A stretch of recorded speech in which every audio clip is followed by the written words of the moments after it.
Hi అండి, నమస్తే.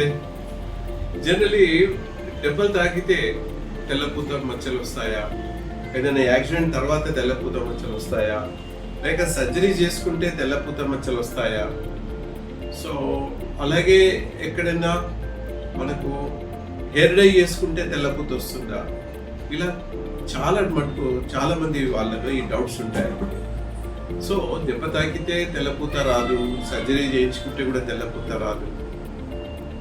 కానీ ఎవరికైతే విటిలిగో టెండెన్సీ ఉంటుందో, జెనెటికల్లీ ఎవరికైతే ఫ్యామిలీ హిస్టరీ వైట్ ప్యాచెస్ ఉంటాయో, సో విటిలిగో టెండెన్సీ ఉన్న వాళ్ళకి ఏదైనా యాక్సిడెంట్లో దెబ్బ తాకి స్కార్ ఫామ్ అయితే జనరలీ పిగ్మెంటేషన్ బ్లాక్ రాకుండా అక్కడ వైట్ మచ్చ పడుతుంది.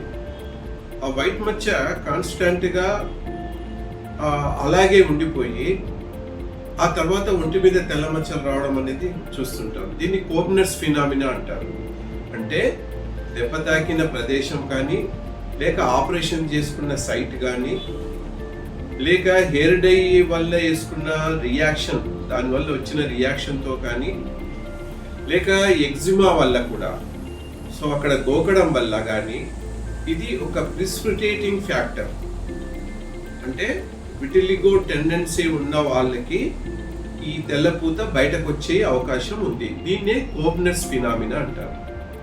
సో అప్పుడు పేషెంట్ ఏం చేయాలి, కొద్ది రోజులు కొంచెం మల్టీవిటమిన్ టాబ్లెట్స్ తీసుకొని, క్యారెట్, బీట్రూట్ ఇలాంటి జ్యూస్ రోజు తీసుకొని, ఎక్కువ ఏదైనా మన యాంటీ ఆక్సిడెంట్స్ క్యాప్సూల్ రోజు ఒకటి తీసుకొని ఒక 2-3 వారాల వరకు వెయిట్ చేయాలి.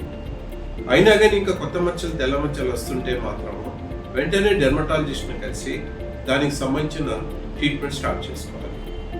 సో తెల్లపూత మచ్చలు కనపడగానే అది టెన్షన్ పడకుండా దానికి వచ్చిన ఈ advanced treatments, triple combination treatment ద్వారా ఆ మచ్చ మనం తగ్గేట్టు చేయవచ్చు.